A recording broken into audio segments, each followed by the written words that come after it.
Thank you very much, Mark. Very kind words, a wonderful compliment. So thank you, and thank you for inviting me. It is wonderful to be here. I'd like to thank my wife for coming and being a part of this journey and making me a part of her journey as well.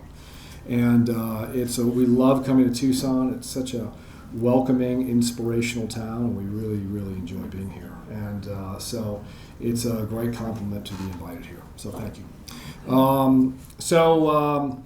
I've always been drawn to the desert. Even as a young child, I loved the desert. I loved cactus. I loved bones.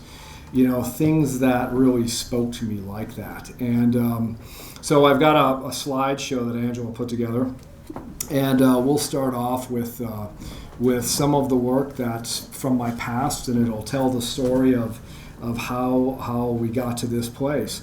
And the beginning piece is a new painting that I created for the show at Mark's Gallery, and it's called Tempest Over Sacred Ground.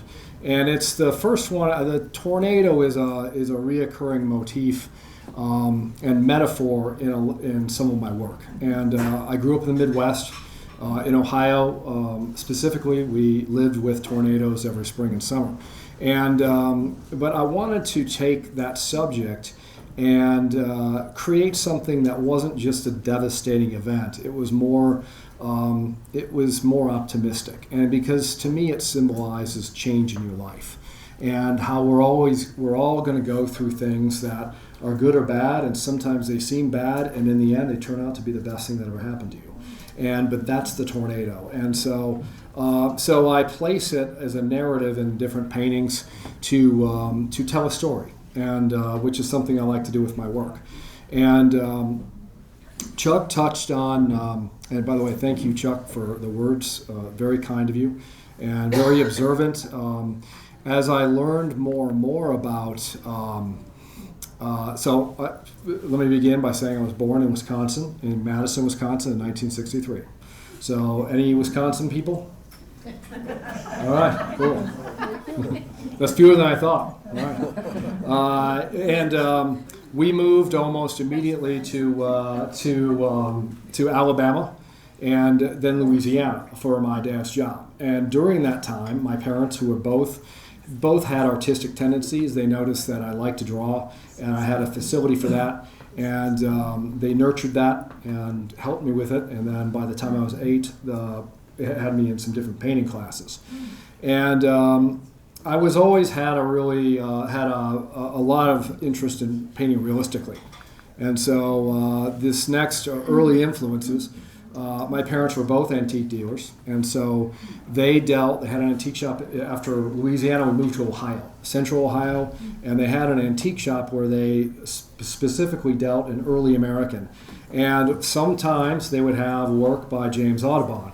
And I loved it because it was wildlife and it was done very meticulously. And so I would spend a lot of time, reflecting on his work and doing my own rendition of it. And he was a really early influence. And later, when I was 16, I did a year-long apprenticeship with a professional wildlife artist in Wisconsin. And that's what I had intended to do with myself. And it was... through a series of events, I realized that it was probably going to be a little too tedious for me to do that. And I wanted to do something that was more uniquely my own. And that is where I started to go. But these are 2 different commissions I did.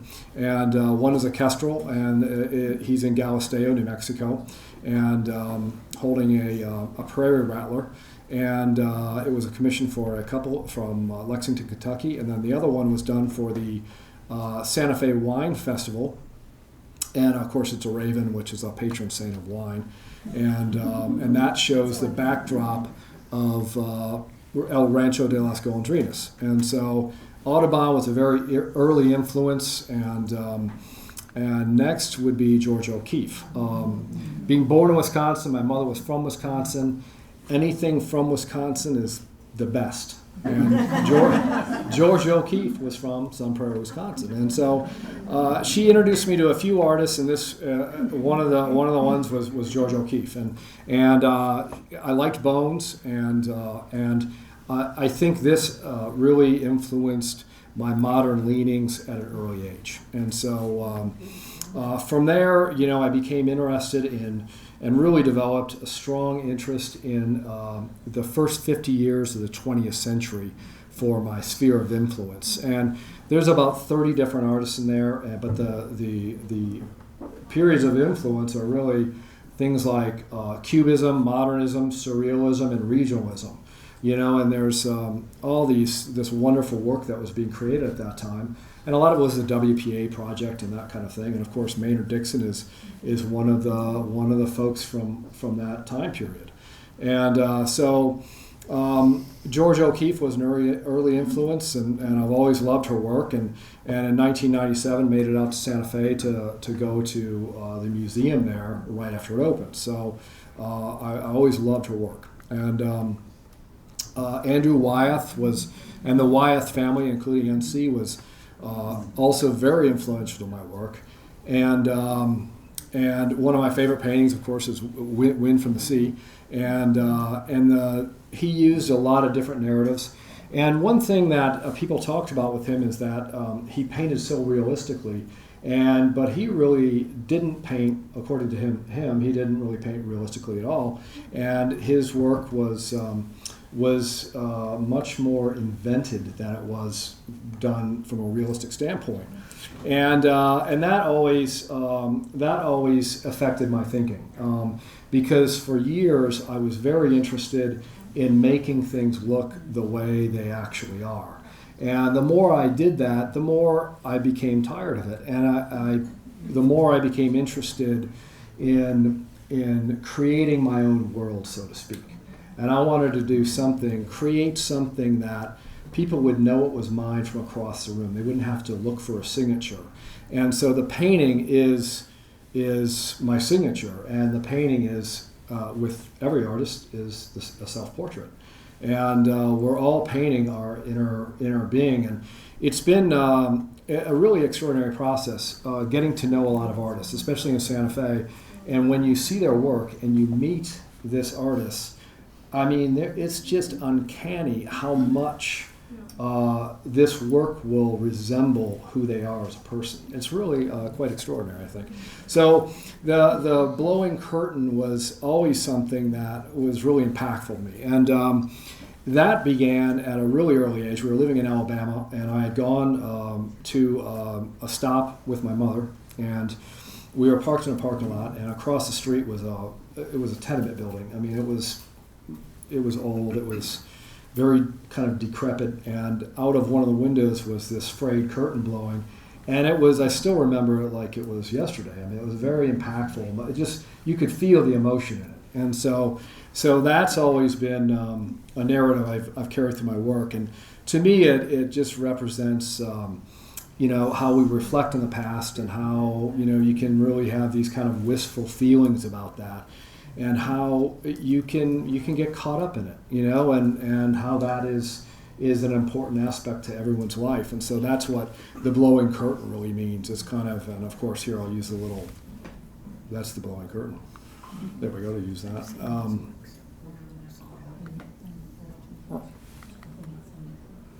As I progressed, after my apprenticeship, after I graduated from high school, I had a strong interest in art and went into graphic design because growing up in the Midwest in the 80s, you're not really led to believe that art is going to be a profession. So I decided to pursue graphic design, and something that I never liked. I knew I wasn't going to do it the day I graduated, but I wanted to get a degree and move forward. And so I went into advertising, which was a good gig. There were years where it was fun, and it was exciting, and it was a good career for a little while. And I remember sitting in traffic one day, and Minneapolis, a lot of heavy traffic, and and you have the moment of clarity where you're thinking, not only am I wasting my life doing this, but what if I applied this amount of energy to what I really wanted to do? And it was a total moment of clarity for me. And I knew I was going to get the hell out of advertising, okay? So I had this little block that sits in my studio, and the words on it say, what would you do if you knew you could not fail? And so that's the question. What would you do? I mean, anybody can ask themselves that question. And I remember the day, it was my final day. I spent a month going around to see my clients, and some of them I was very close to. And it was such an interesting experience. And because the ones that were my age were like, you're crazy. How can you leave a job like this? But the guys who were in their 60s or 70s were like, good for you, kid, don't ever come back. And it was a very interesting social experiment almost. And it's amazing because every one of those people had a dream that they were not fulfilling. Every one of them wanted to do something other than what they were doing. And so for me, it became immediately clear, like, there's no way I'm doing this for another second. Not to get off the subject here, but I remember telling my father, okay, and he was pretty pragmatic. I mean, most of the time his advice to me was get down to brass tacks, and he was when I told him I was going to move to Santa Fe and be an artist, he's like, and he had moved to northern Wisconsin to carve ducks. He's like, do you remember that duck thing I did? And I said, yes, I do. And he's like, that was the dumbest thing I ever did. And so I was like, well, I'm going to do it anyway. And and then they ended up moving to Santa Fe. Anyway, I moved to Santa Fe specifically because it's you can have a real, almost spiritual experience there. I mean, it really is a wonderful place. And it's a great art market, and it's a beautiful place, and it's an inspirational place. And so I started to paint a lot of the area, and at that time I was working in dry brush watercolor. And Northern Homestead is a piece I did in 2010, obviously, and it's painted in dry brush watercolor. So, which is a heavy application of watercolor paint. You let it dry completely. You continue to apply layers, and at the end of it, I would varnish it. And it's got a very unique look. The challenge with it is the paint is really not designed to do that. So by 2012, I had reached the point where, here's another early influence. Salvador Dali. I love surrealism. And I liked his work because he was so technically skilled. And so that's why I was drawn to his work. But it was also I found it very interesting, it was just very thought-provoking. So he was a really early influence of mine as well, and that's a painting I did last year of a saguaro cactus, and I love to shape it and create the movement of it with the cactus. And so this was actually a painting I did before I moved to New Mexico. So it was an oil painting, and it's a painting of Geronimo, and it's done more in a modernist style, and that is something I did for a couple of years, and then returned to watercolor as a medium. So in 2012, I received a residency at this place called Brush Creek Ranch, which is in Saratoga, Wyoming.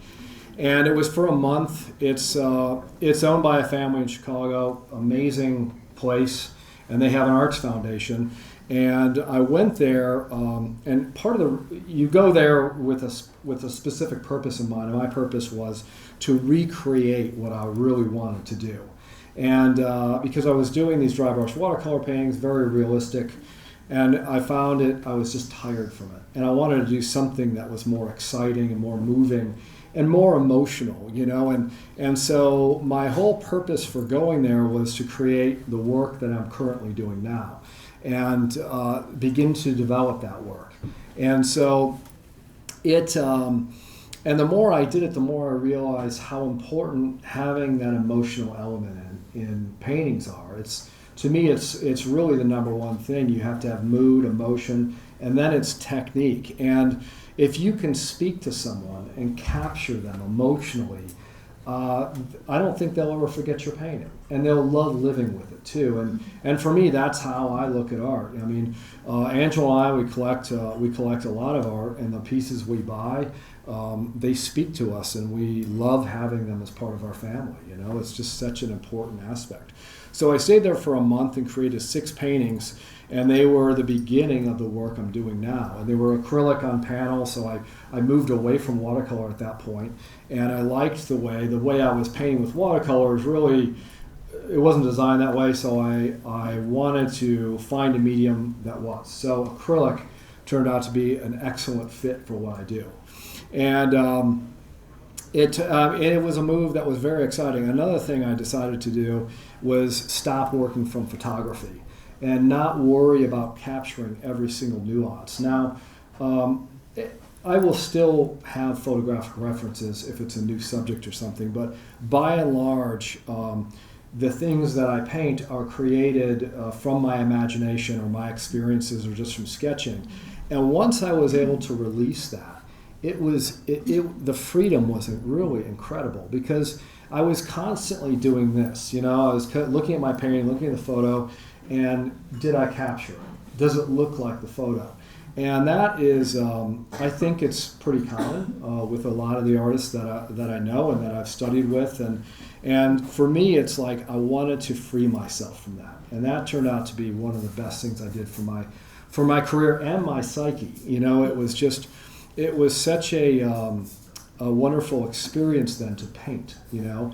And the only thing you have to be careful of is when you work from your head, you have a tendency to repeat yourself.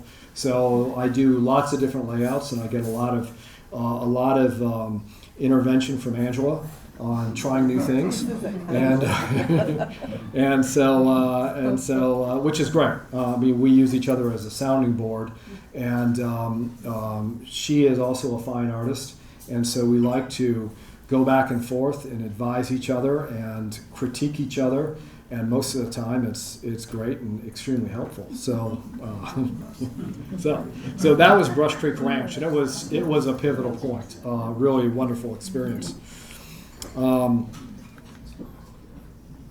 So some of the blessings I've had including Mark. I've done shows at some different museums, which are terrific. It's a great way to put yourself out there, and so I do a number of different events throughout the year, and some of them will come and go, but it's part of the process of building your career as an artist and getting in front of just different folks in different cities. So it's been an exciting part of art, you know. These are a couple of paintings that are in the show with Mark, and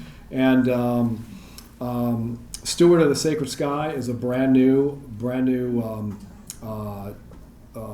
composition that I wanted to try, and it was an idea that Angela actually talked with me about, and getting that. Creating the entrance with the person wrapped in the blanket, looking into the distance, and using the structure of the cloud to embrace them as almost in an iconic way. And then the Chill of the Ancient Night is a painting about the Taos Pueblo, which is a really inspirational place. And winter is such a alternative and beautiful palette compared to summer and fall.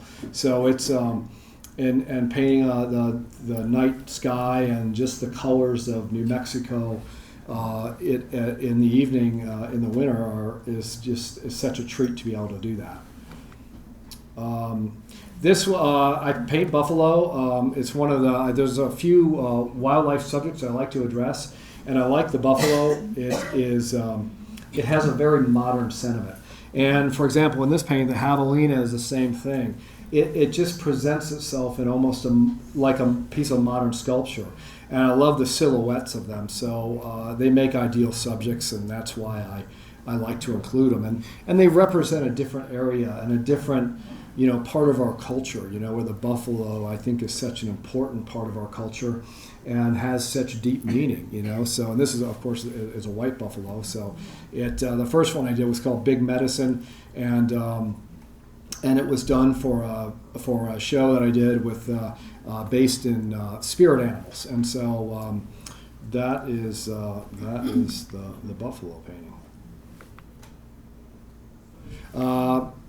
So Thorned Elegance is another painting you'll see at Mark's gallery for the show, and it's a prickly pear cactus, one of my favorites.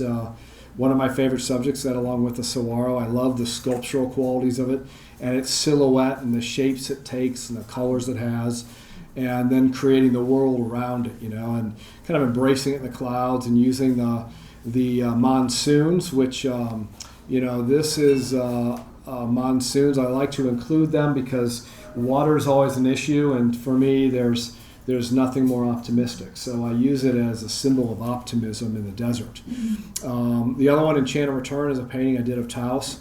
And once again, going back to the winter palette and at night. And if you've been in New Mexico at that time, it is cold, but it can be this beautiful, inspiring time.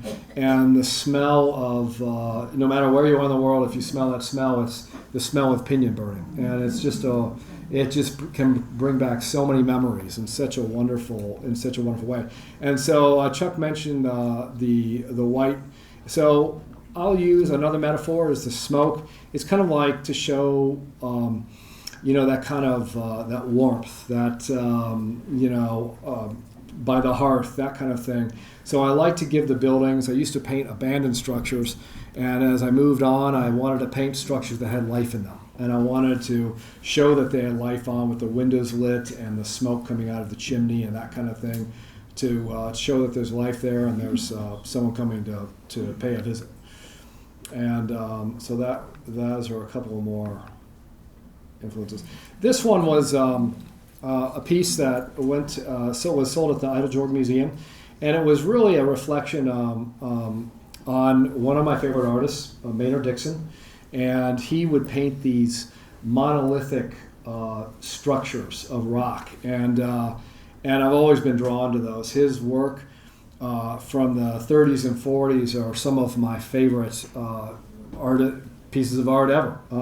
The way he reflected on the desert, instead of necessarily going out and painting things from life, he would create these, which turned into these very geometric and I think fantastically modernized paintings that were so far ahead of everything else out there that I just find them very inspirational, as do a number of other artists. But that was really the basis of that painting, and almost taking the monolithic land structure and incorporating that in the clouds so that things are intertwined together.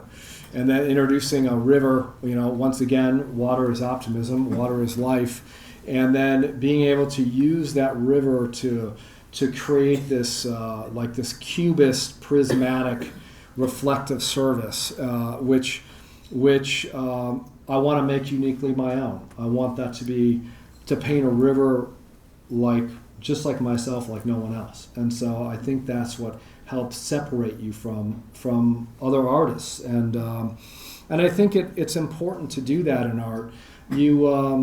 It's the artist's job is not only to create something really compelling, but something unique, a unique reflection that you really need to think about, and so that's what I've always tried to do as an artist, is to really convey that. And so that was a piece that we both, Andrew and I, enjoyed, and I thought it was successful.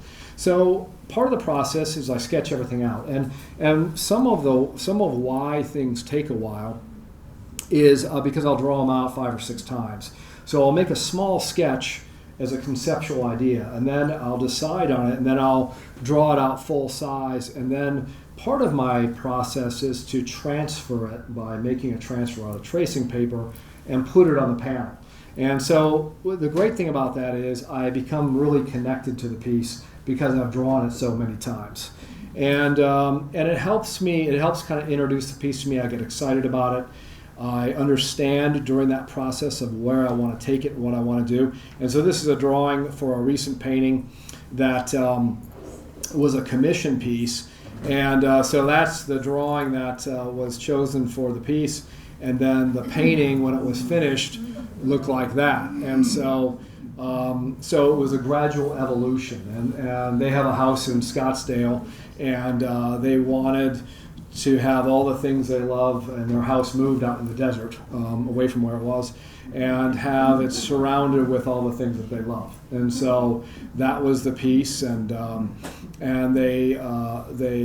his favorite painting was Starry Night, Max's favorite painting, and so that is what it became. And so that's just a little part of the process that I go through to create the paintings. If you guys have any questions, do not hesitate to interrupt.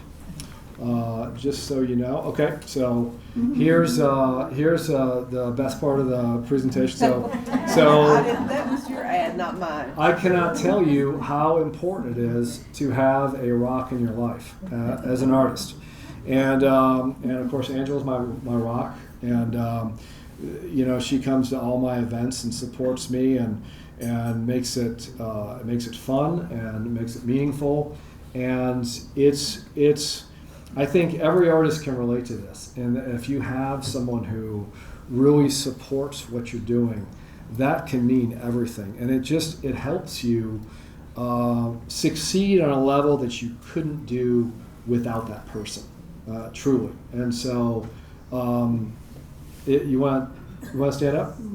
Angela's so I'll just give her a kudos.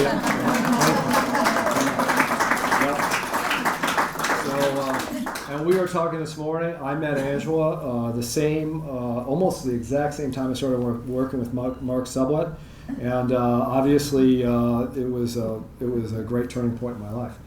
And so it's incredibly important to have, for myself, to have that support, and it works both ways, of course, and to have that person in your life, and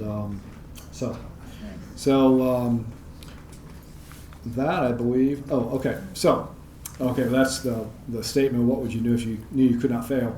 And this is a painting that, of course, is a tornado, and it's about the Midwest. I do some different. Most of the paintings I do are about the West.